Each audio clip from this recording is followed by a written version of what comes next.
One of the most common issues that I talk to people about when coaching is work-life balance. So let's talk about that for just a couple of seconds.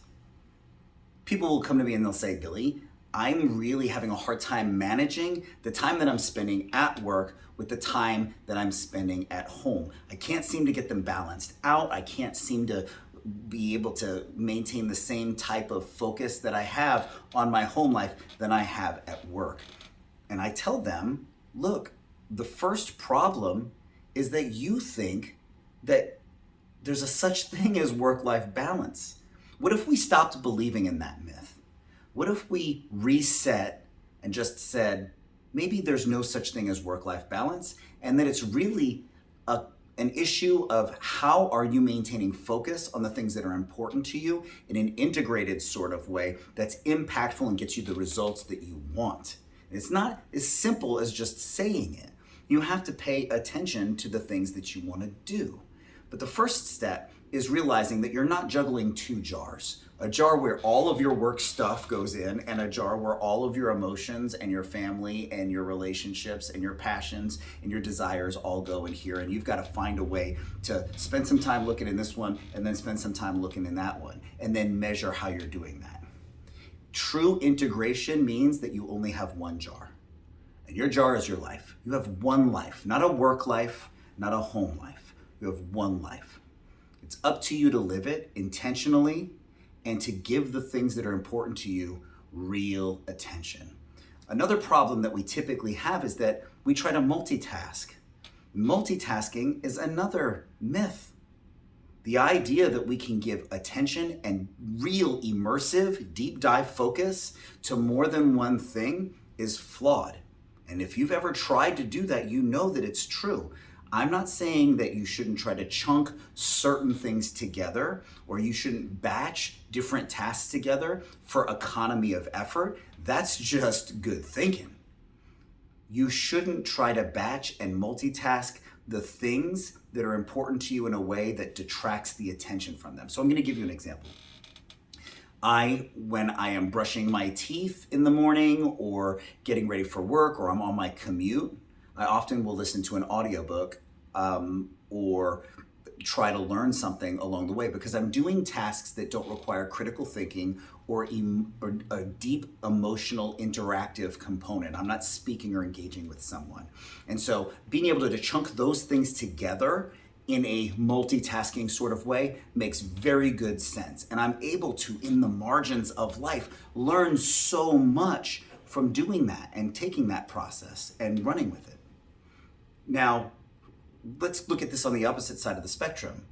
What if your problem solving, things from work, issues that you have, unresolved stuff, while you're sitting on the couch, engaging with your partner, your husband or your wife, your children, your distant relatives, when you're on the phone with them, you're thinking about other things. Do you think that you're giving your relationships the attention that they need while simultaneously trying to critically solve a problem that's hanging in your heart or in the back of your head?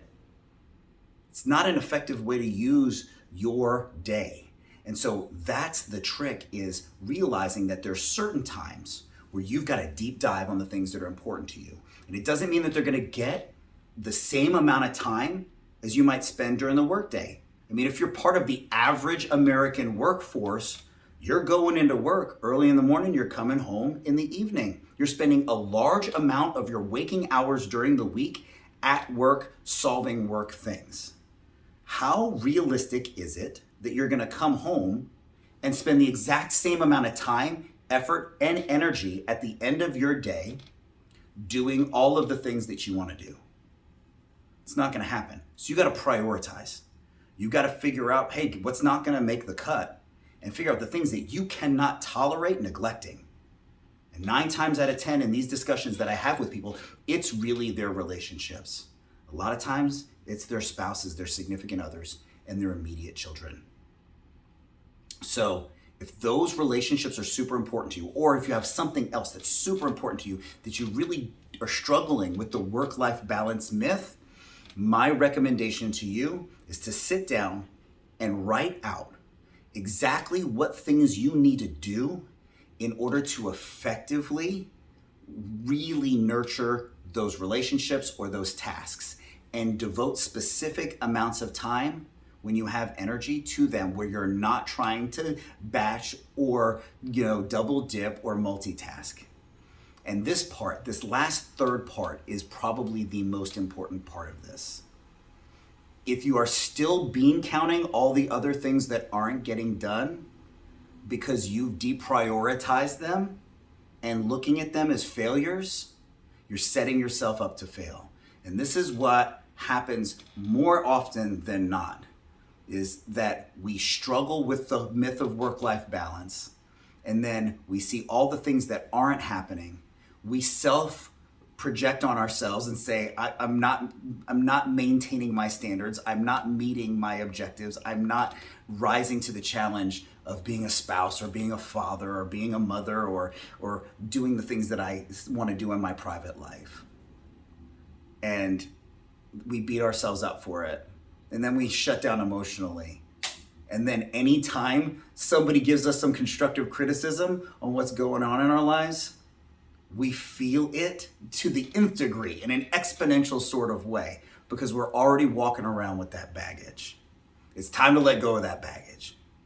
It's time to get out your planner, get out your journal, put a piece of paper in front of you, grab a pen, and write out the things that you want to prioritize, the things that you're just not going to tolerate anymore, the things that you're going to deprioritize, and then focus on how you're going to create a meaningful plan to integrate those things in a way that's cohesive.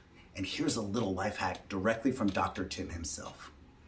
If you really want to integrate, guess what? That means that the stuff that happens outside of your work life gets to come into your work life.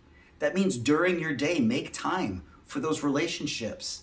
Have lunch with your partner, your significant other. Have lunch with your children. Make sure you block off time during your workday to send texts to them and interact with them. Create these windows of opportunity where things are truly integrated, and you won't be fighting with yourself anymore. You have one life, and it is way too short for you to waste any time feeling bad about a balancing act that you shouldn't even be trying to do. If there's one lesson you learned today, it should be that. There's no such thing as work-life balance. There's only one life for you to live. And it's a life that you should live every single minute.